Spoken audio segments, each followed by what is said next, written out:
Okey, nampak tak slide di hadapan? Yes? Jangan respon. Nampak tak slide dekat depan ni? Okey. Nampak tak slide di hadapan? Please respon untuk Madam teruskan. Nampak, Madam. Huzaifah?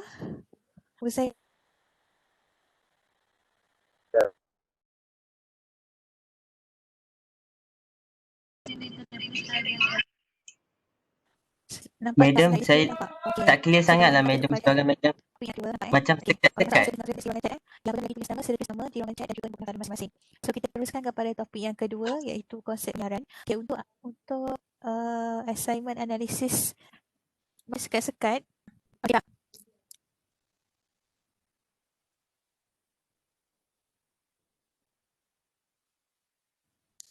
Okey, kita teruskan lagi dengan sekarang ni okey tak? Dengar tak?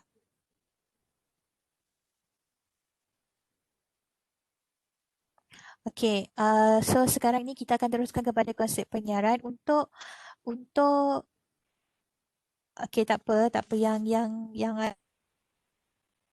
Madam akan record session pada kali ini untuk kamu tengok selepas inilah di YouTube.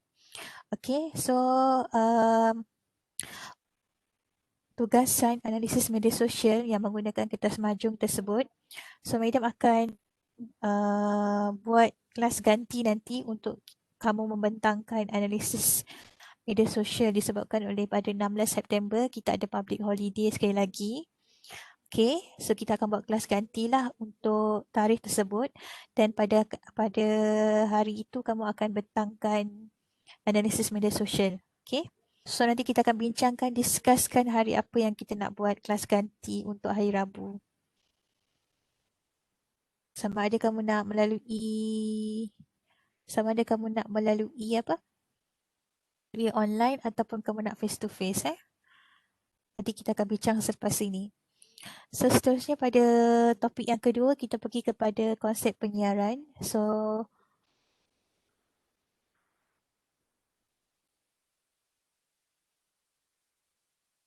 dan untuk topik ini yang pertama adalah kamu akan menunjukkan kemahiran pengurusan penyiaran Islam, menjelaskan garis panduan penyiaran dan juga menjelaskan untuk penyiaran. Okey. So dalam topik ini kamu akan mengetahui tentang definisi penyiaran, Islam dan penyiaran, garis panduan penyiaran, etika penyiaran Islam, bentuk-bentuk penyiaran, peranan penyiaran Islam, konsep amar ma'ruf nahi mungkar dan juga penyiaran Islam sebagai medium dakwah. Okey. So seterusnya definisi penyiaran. Penyiaran adalah satu perkara penting bagi melindungi kepentingan orang awam, negara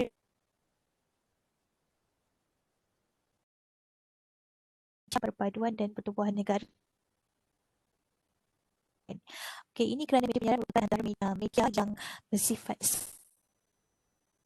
communication yang daripada pengirim mesej dan jika berlakunya penularan berita palsu dan ia boleh menjadi satu faktor.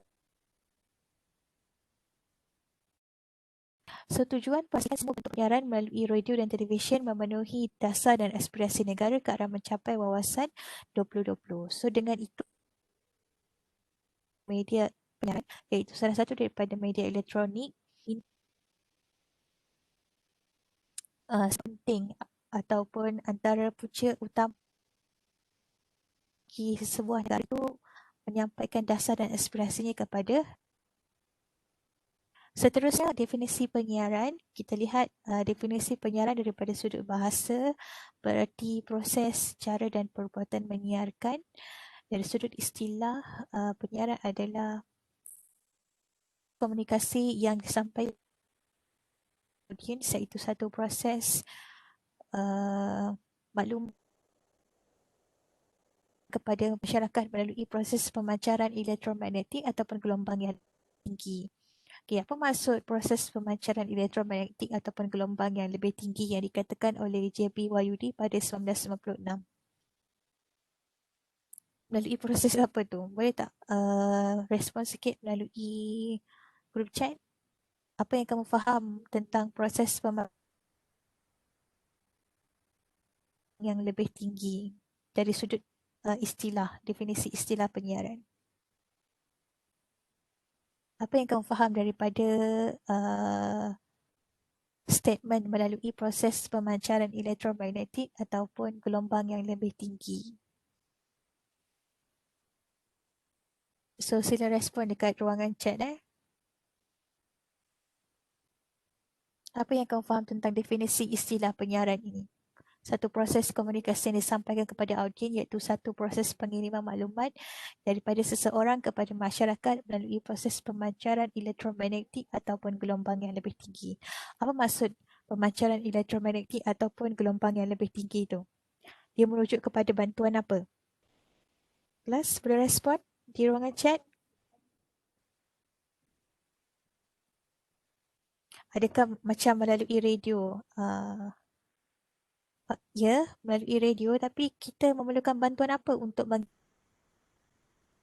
daripada radio tersebut supaya mesej tersebut didengar oleh rakyat ataupun audiens yang berada di rumah ataupun di mana-mana saja.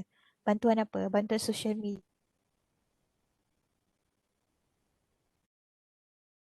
Cuba fikir lagi, bantuan apa? Bantuan satellite. Yes, Nora Laila Tunasuha, betul ia bermaksud adalah bantuan satelit yang mana pengiriman tersebut dapat diterima oleh masyarakat ataupun masyarakat umum oleh publik yang berada di mana-mana dengan adanya bantuan satelit tersebut. So, sistem satelit berada di luar permukaan bumi. Dan ini adalah antara satu daripada revolusi perindustrian ataupun IR 4.0 yang penting dalam dunia digital telecommunication. Dalam dunia digital telecommunication, kita memang memerlukan bantuan daripada satelit untuk mengirimkan maklumat daripada seseorang kepada seseorang yang lain. Alright, seterusnya kita pergi kepada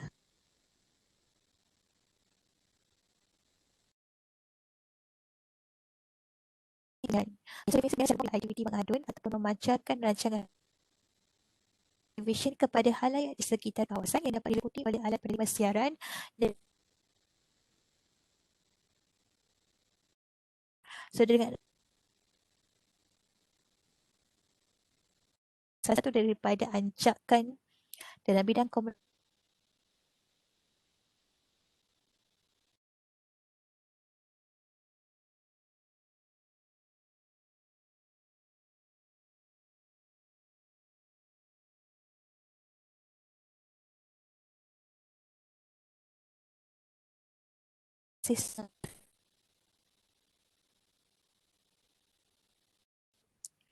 seterusnya pendapat-pendapat penyiaran yang disampaikan oleh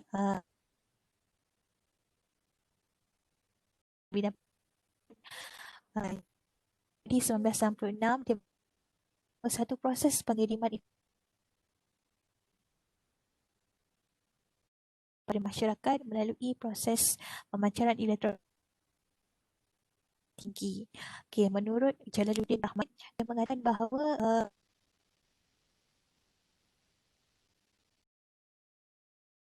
pada orang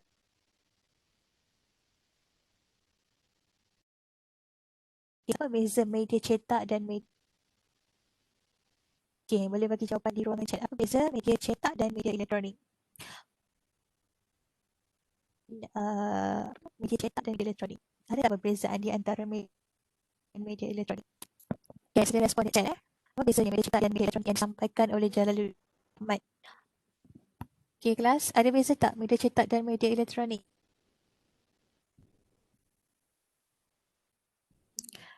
Tak ada.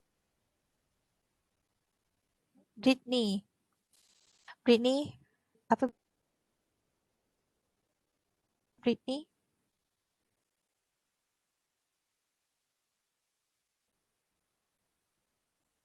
Britney, apa itu media cetak?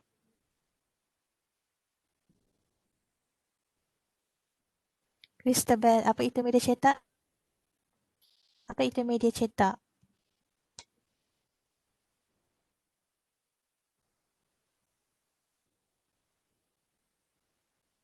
Oh, Ya, eh, ya, saya dengar. media cetak. Hmm. Ya, satu bentuk media massa Hmm. untuk sampaikan berita atau maklumat. Contoh dia? Contoh surat khabar. Okey. Alright, terima kasih Ya Christabel. So kelas media cetak ni adalah melalui cetakan Apa sahaja yang melalui cetakan ia adalah antara salah satu daripada media cetak. Contohnya macam surat khabar, newspaper, kan? Apa lagi? Magazine. Okey. Apa lagi? Pamphlet. Okey, semua itu adalah media cetak.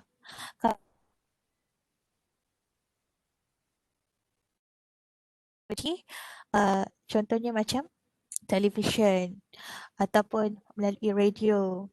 Okey, web TV, okey, gadget dan sebagainya itu adalah antara salah satu daripada contoh media elektronik. Okey. Kalau madam kata flyers, flyers tu media cetak ke media elektronik? Flyers.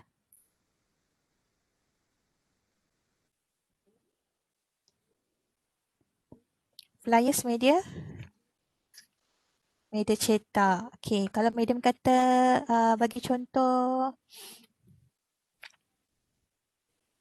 kalau madam bagi contoh, hmm,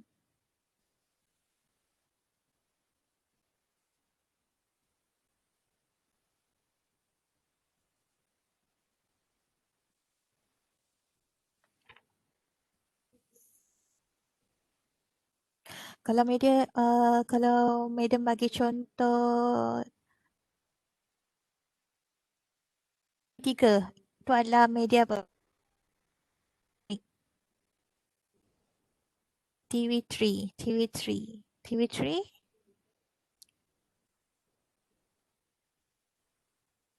elektronik. Okey, betul. Kalau madam bagi contoh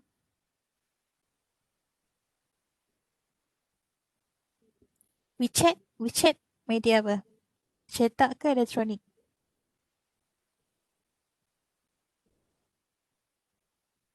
WeChat.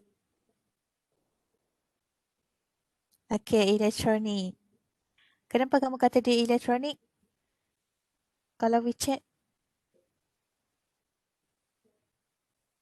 TikTok sekali kan madam? Yelah TikTok, WhatsApp, Facebook Messenger, WeChat, Viber.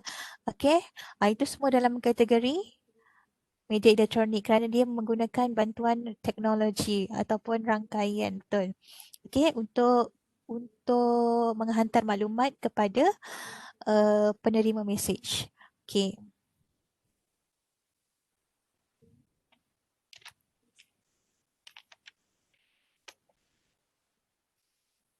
Okey, bermulanya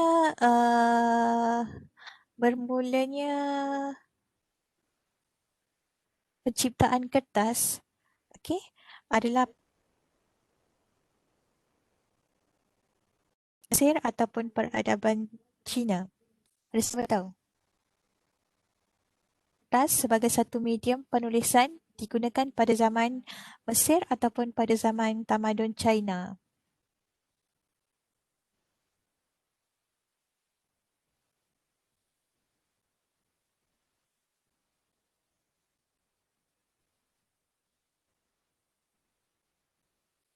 Kamu kata di tamadun China.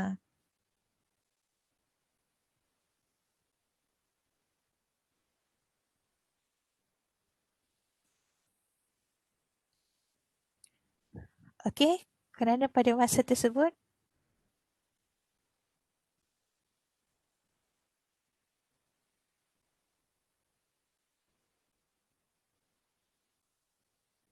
okey, semua cakap China. Okey, yang untuk tamadun yang mengenalkan sistem tulisan adalah yang menggunakan satu sistem tulisan yang disebut tulisan berbentuk hieroglif, iaitu bentuk huruf berupa gambar-gambar. Okey, tulisan yang berbentuk hieroglif ni adalah tulisan yang berbentuk gambar-gambar yang kita biasa tengok di sekitar gua ataupun yang terdapat dalam peradaban Mesir purba sekitar tahun 2400 sebelum Masihi. Okey, yang bangsa mereka menggunakan papyrus, salah satu daripada pokok papyrus ni untuk menulis. Okey.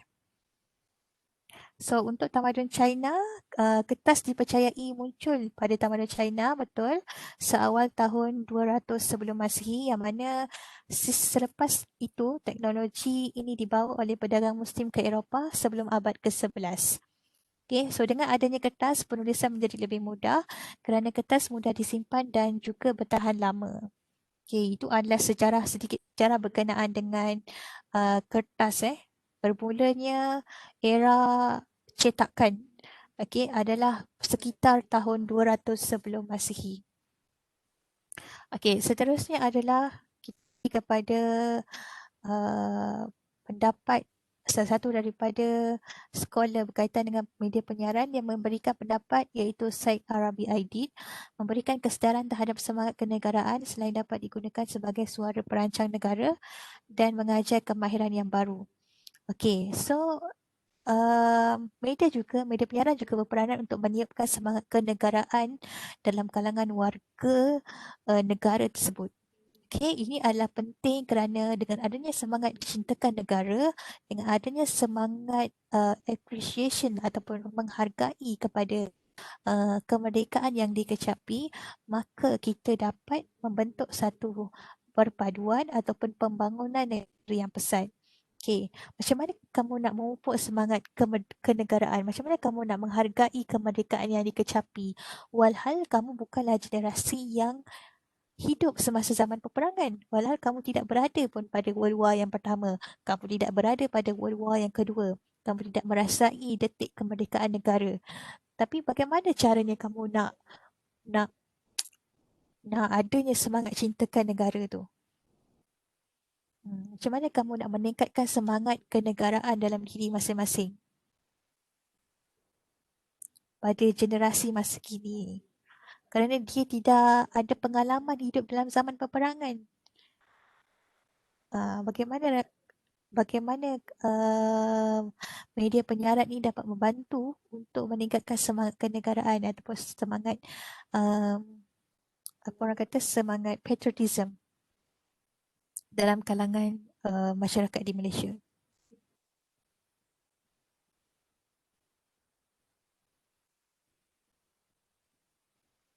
Okay, perpaduan antara kaum, sesama kaum, Stephanie. Perpaduan sesama kaum. Lagi ada lagi tak? Bagaimana media penyiaran ini membantu untuk meniupkan semangat kenegaraan?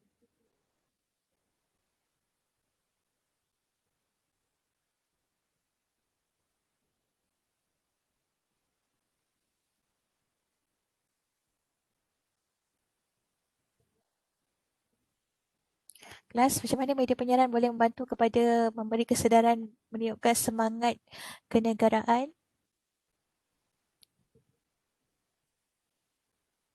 Connie, Cynthia, Dania, Tina Vincent, Fiona, boleh respon tak? Bagaimana media penyiaran membantu untuk meningkatkan semangat kenegaraan dalam kalangan masyarakat Malaysia?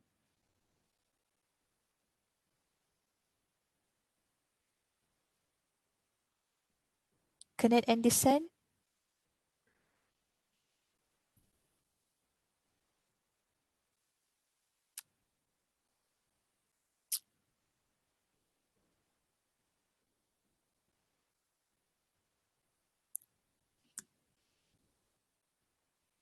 gotong royong sesama kawasan perumahan. It's not that.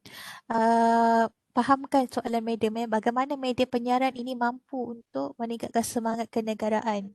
Okey, menyiarkan iklan kemerdekaan di TV untuk memupuk semangat patriotik kepada generasi muda. Iklan kemerdekaan. Memainkan lagu patriotik. Okey,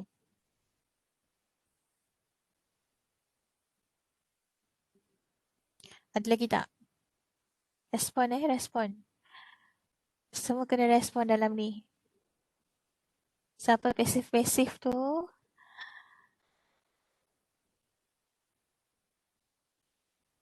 mengibarkan bendera Malaysia semasa Hari Merdeka. Okey, Cynthia kata mengibarkan bendera Malaysia semasa Hari Merdeka. Selalu mengingatkan sejarah Malaysia di televisyen.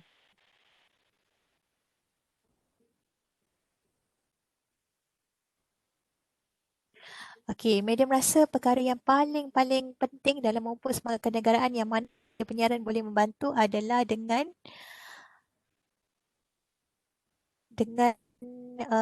menyiarkan filem ataupun drama yang berunsurkan semangat cintakan negara. Contohnya seperti kalau kita tengok seperti negara Korea Selatan yang mana mereka menggunakan sepenuhnya media penyiaran yang dipelopori oleh televisyen dan drama-drama mereka sampailah dilihat ataupun ditontonkan kepada luar negara. Okey. Contohnya peristiwa berkenaan dengan peperangan semenanjung Korea yang mana di antara Korea Utara dan Korea Selatan seperti mana yang kita ketahui kan. So dia filmkan cerita tersebut. Okay. Dalam filem-filem zaman sekarang yang mana ditonton oleh generasi sekarang. Okay. Dan bukan saja di Korea, malah di seluruh dunia pun tahu berkenaan dengan sejarah tersebut. Ini sangat penting untuk memupukkan semangat kenegaraan melalui bantuan media penyiaran. Ah, Sebab drama Korea ni bukan saja ditonton oleh rakyat mereka tapi juga ditonton oleh uh, orang-orang daripada luar negara. Kan? Siapa yang suka tengok cerita Korea tu kan? Bagaimana dia punya tsunami drama-drama tersebut boleh kena sampai ke negara-negara Asia Tenggara. Contohnya seperti Malaysia kan. Ada yang suka sangat tengok cerita Korea dan sebagainya.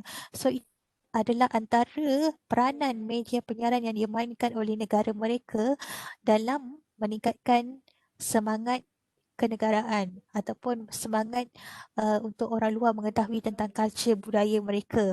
Okay, untuk orang luar tertarik untuk belajar berkenaan dengan bahasa mereka. Untuk orang luar tertarik untuk makan makanan mereka. Itu semua adalah bantuan daripada filem dan drama yang dikeluarkan oleh negara Korea tersebut. Okay, so Malaysia juga boleh mengambil langkah tersebut dalam meniupkan semangat cintakan negara. Okay, macam-macam jenis filem kan sekarang ada. Contohnya macam filem apa tu berkenaan dengan yang baru-baru ni, yang latest one adalah berkenaan dengan filem apa tu yang dilakukan media pun lupa lah. Apa nama filem tu yang box office tu yang dilakukan oleh Hairul Azrin tu yang jadi macam apa? Macam tentera UN luar negara. Pascal. Ya, Pascal. Kan? Cerita tentang kisah benar yang filem tersebut mengadaptasi daripada kisah benar. Okay, seorang parajuri yang dikenali oleh Lieutenant apa nama dia? Lupa pula madam. Dia punya watak utama seorang lieutenant yang berkhidmat di luar negara sebagai seorang daripada tentera Malaysia yang berkhidmat di United Nations. Okey, yang bagaimana dia betul-betul meniupkan semangat cintakan negara. Itu juga adalah antara salah satu daripada faktor penting pemupukan semangat kenegaraan oleh media penyiaran. Okey, terima kasih. Seterusnya adalah ciri-ciri umum komunikasi massa. So, untuk media elektronik ini, ciri-ciri dia adalah dia bersifat tidak langsung, iaitu maklumat harus melalui teknologi media. bersifat satu arah, one way communication, sebab dia tidak ada interaksi antara pembaca berita dengan orang di rumah, tak ada interaksi. Dia bersifat sehala je. Apa yang dihantar oleh pembaca berita tersebut diterima oleh mereka yang berada di rumah. Bersifat terbuka, iaitu dibuka kepada orang awam tanpa sempadan. So tidak ada sempadan. Selagi mana kawasan tersebut diliputi oleh sistem satelit dapat dipancarkan, maka kawasan tersebut dapat menerima mesej ataupun menerima maklumat daripada rangkaian-rangkaian televisyen di Malaysia. Okey, Islam dan penyiaran. So Islam adalah one of the religion yang berada di dunia. Okey, so apa kaitan antara penyiaran dan Islam? Okey, kita melihat daripada perspektif Islam, bila adanya penyiaran, Islam ini muncul sebagai antara salah satu daripada elemen yang membawa kepada nilai-nilai moral ataupun etika ataupun keagamaan kepada masyarakat Malaysia umumnya. Okey, dia juga membawa keselamatan dalam kehidupan dunia dan akhirat. So, penyiaran Islam ini dia menyampaikan satu mesej ataupun satu maklumat kepada orang awam berkaitan tentang etika ataupun adab, berkaitan tentang kebenaran nilai-nilai moral dalam kalangan agama tersebut. Okay. So,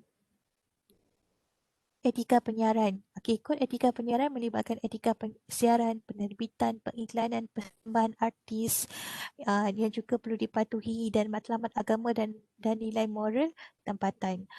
So, Jabatan Penyiaran Islam merujuk kepada garis panduan penyiaran dan hiburan menurut Islam terbitan Jabatan Kemajuan Islam Malaysia JAKIM. Okey. Seterusnya dari segi penganjur, pelanggan dan penonton dan JAKIM. Okay. Penganjur menentukan jenis output penyiaran yang terhasil, pelanggan dan penonton penapis yang bertindak menyaring, memilih dan menentukan siaran yang hendak dipilih dan ditonton. JAKIM pula berperanan sebagai memberi panduan kepada pihak yang terlibat untuk berkarya tanpa melepasi batasan syarak, membantu penerbit, penganjur dan penerbit dalam menyusun atur program hiburan agar sejajar dengan didikan Islam. So JAKIM ini adalah sebagai satu badan untuk memberikan satu guideline kepada rangkaian-rangkaian televisyen di Malaysia untuk menyusun atur program-program hiburan yang selari dengan nilai Islam. Okey. Kita pergi kepada garis panduan penyiaran. So di Malaysia kita menggunakan Akta Penyiaran 1988. Okey, yang bernaung di bawah Akta Komunikasi dan Multimedia Malaysia 1988. Okey, Akta Komunikasi dan Multimedia Malaysia 1988 dia menggantikan dua undang-undang, iaitu yang pertama adalah Akta Telekomunikasi 1950 dan Akta Penyiaran 1988. Okey, so siapakah dia Menteri Komunikasi dan Multimedia Malaysia terkini? Siapakah dia Menteri Komunikasi dan Multimedia Malaysia yang terkini? Ni medium nak test pengetahuan kamu ni. Kamu tahu nama-nama K-pop je kan? Siapa nama Menteri Komunikasi dan Multimedia Malaysia?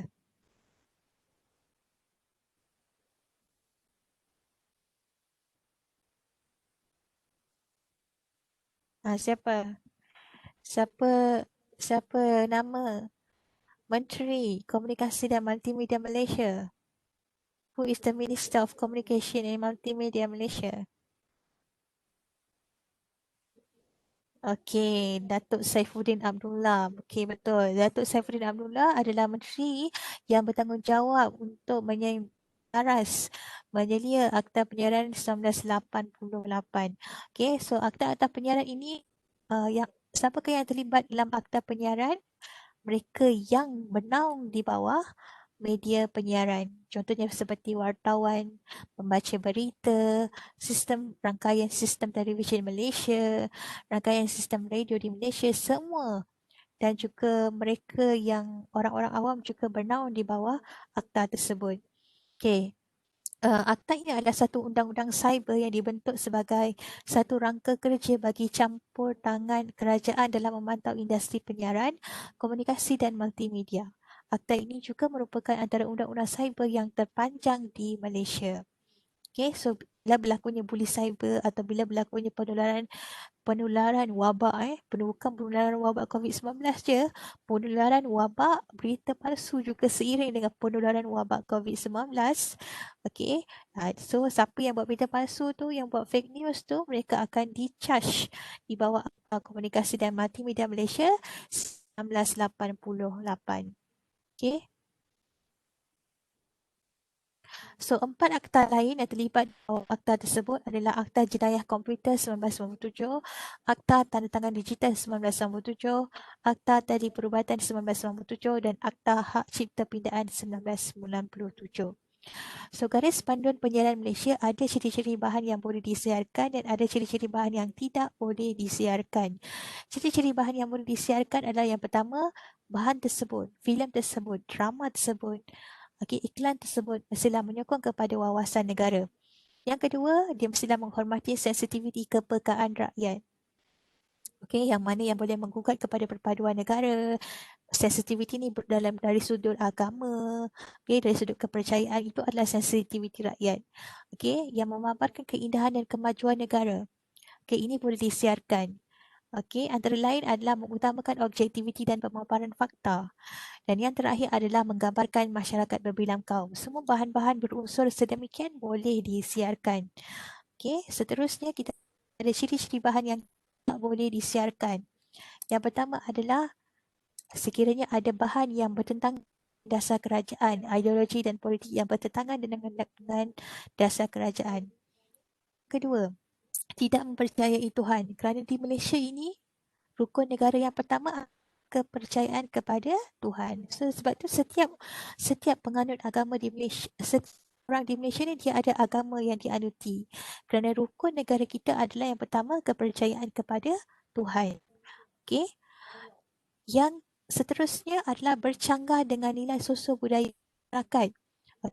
Dan bertentangan dengan norma-norma kesopanan umum selain menimbulkan kekeliruan terhadap adat istiadat yang diamalkan di Malaysia. Sesuatu bahan yang itu tidak boleh bertentangan dengan norma ataupun adat di Malaysia. Kerana kita orang Malaysia ataupun orang Nusantara ini terkenal dengan sikap sopan santun. Dan yang keempat, mengandungi hasutan untuk melakukan perbuatan-perbuatan yang bertentangan dengan undang-undang dan peraturan-peraturan negara, menunjukkan perlakuan yang tidak senonoh ataupun kurang sopan. Yang mengeluarkan berita-berita yang menghasut, yang penuh dengan hasutan, mengajak kepada perpecahan, yang mengajak kepada huru-hara dan sebagainya, itu adalah ciri-ciri bahan yang tidak boleh disiarkan. Seterusnya, bahan siaran mestilah mengandungi garis panduan yang ditetapkan. Yang pertama adalah garis panduan penerbitan, garis panduan artis semasa membuat persembahan, kod etika pengiklanan, kod etika penyiaran, garis panduan penggunaan bahasa Malaysia Standard dan garis panduan penilaian lagu-lagu siaran. Ini juga adalah bahan-bahan siaran yang mesti dipatuhi mengikut kepada garis panduan yang ditetapkan. Seterusnya adalah garis panduan penyiaran menurut Islam. Ini tak payah kita. Syarat yang perlu diikuti bagi memastikan media menepati kehendak syarak. Ini adalah dari sudut penyiaran Islam, perspektif Islam. Yang pertama adalah betulkan niat kerana Allah Subhanahu Wa Taala. Perkara yang diterbitkan mestilah dibenarkan oleh syarak, bukan daripada ajaran songsang ataupun ajaran-ajaran yang tidak dibenarkan. Kerana Malaysia mengamalkan kalau Islam menurut kepada mazhab Ahli Sunnah wal Jamaah. Seterusnya, pelaksanaan media hendaklah mengikut lunas-lunas yang dibenarkan oleh syariat. Tidak meninggalkan perkara asas yang menjadi teras keimanan, menyebarkan peranan Islam dan kebenaran kepada masyarakat, dan hasil usaha mestilah disalurkan kembali ke jalan Allah Subhanahu Wa Taala. Seterusnya,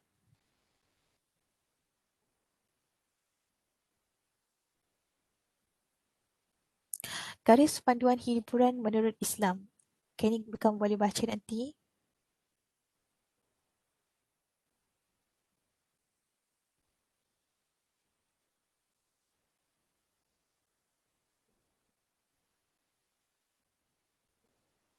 Kita lihat kepada etika penyiaran Islam. Etika dirumuskan sebagai satu set peraturan yang menjadi panduan kepada kehidupan manusia. Okay, ianya juga diinterpretasikan sebagai set peraturan yang telah diterapkan dan perlu dipatuhi dalam sesuatu bidang ataupun organisasi. Menurut Aminuddin dan Jamsari, etika ialah satu disiplin ilmu dalam menentukan nilai sesuatu moral sama ada baik ataupun buruk. Okay, secara kesimpulannya, etika adalah set peraturan yang ditetapkan berkaitan tingkah laku seseorang ataupun kumpulan dalam menilai baik ataupun buruk. So, etika penyiaran konvensional bermatlamat untuk memberikan garis panduan kepada penyiar mengenai bahan penyiaran, memberi kebebasan menyiarkan sesuatu berkarya dengan penuh kebebasan, asalkan ia tidak bercanggah dengan undang-undang negara.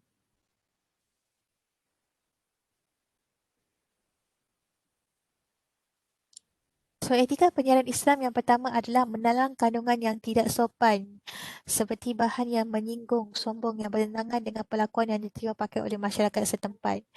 Yang kedua, menalang kandungan yang lucah seperti mengandungi unsur-unsur seks kerana penggambaran adegan berahi yang menyinggung tata susila dan kesopanan. Ketiga, melarang kandungan tidak benar seperti mengandungi berita palsu, mengelirukan, meragukan dan maklumat tidak lengkap. Dan yang melarang kandungan mengancam melalui kata-kata ataupun perbuatan seperti kandungan yang mendorong kepada keganasan, mencederakan, berniat buruk ataupun menggalakkan perlakuan jenayah. Yang kelima, kandungan yang menyinggung perasaan seperti merujuk kepada seseorang gambaran, perkataan, bukan martabat seseorang ataupun sekumpulan orang berdasarkan kaum, etnik, agama, kewarganegaraan, secara mental ataupun secara fizikal.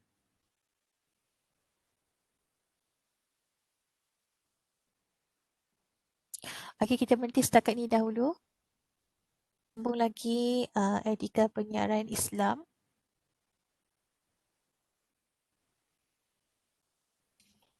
So, setakat ini ada soalan tak, kelas? Berkaitan dengan topik 2.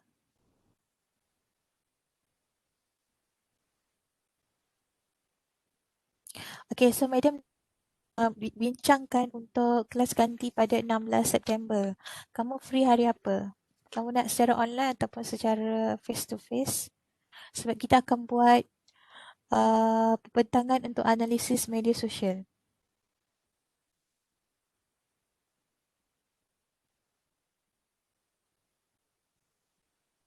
16 hari bulan, boleh hari Jumaat, boleh tak buat kelas ganti? Kamu ada kelas ke hari Jumaat?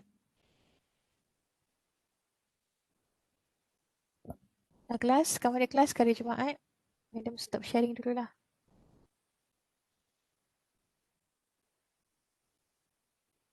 Ada test. Jumaat pagi, 8 sampai 12. Oh,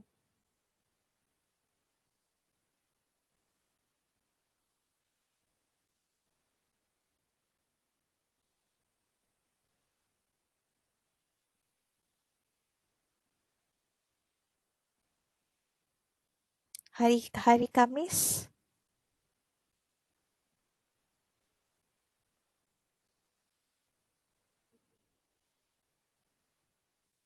Okey, kalau macam tu kita buat secara online lah pada hari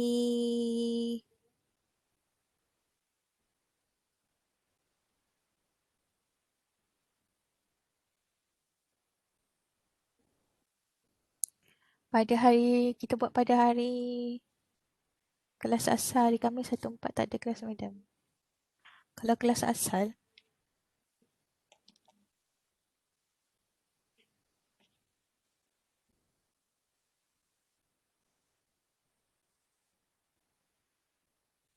okey, hari Khamis 1 sampai 4.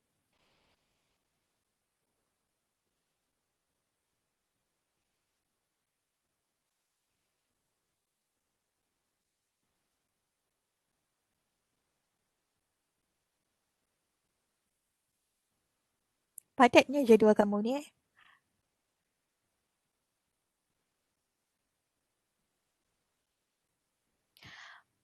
Okey, kalau macam tu kita buat kelas pada hari Khamis lah. Khamis jam 2.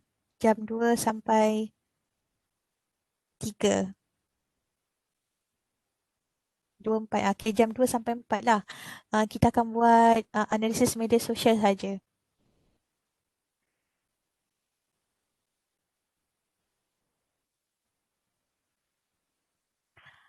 Yang menumpang ada kelas Khamis ni. Kelas tu pukul berapa?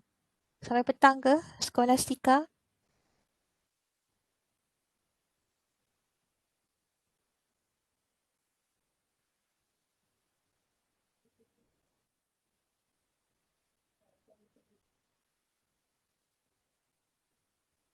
So, siapa yang ada kelas je lah yang masuk kelas saya. Kamu nak secara online ke secara face to face?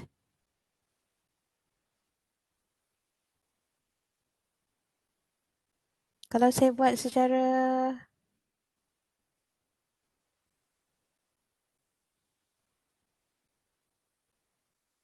Okay, kita buat kelas ganti secara online pukul 2 sampai pukul 4 petang. Okay. Uh, Macam mana? Kamu dah buat ke analisis media sosial atas kertas majung tu? Dah tulis ke?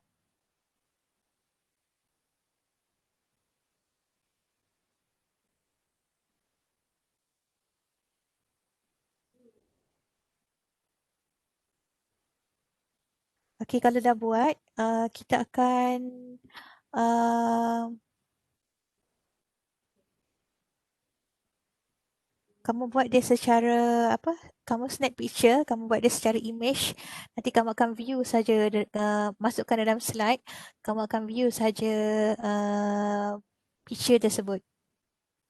Boleh tak? Maksudnya kamu ambil gambar kertas tersebut. Pastikan nampaklah keseluruhannya. Okey, nanti kita akan zoom dan kita akan bentang dalam Webex. Okey, maksudnya kamu akan buka lah picture tersebut. Okey, yang kamu snap tadi. So kita akan bentang dalam Webex. Okey.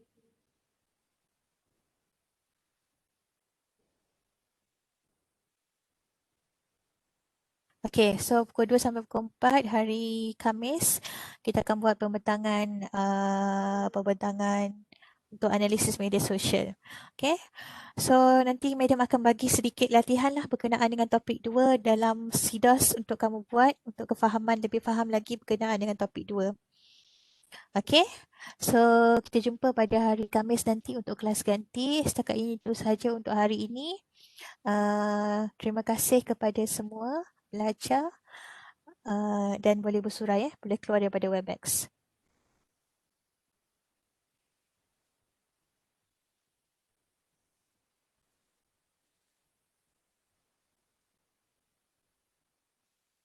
Siapa yang belum tulis nama boleh tulis nama dulu.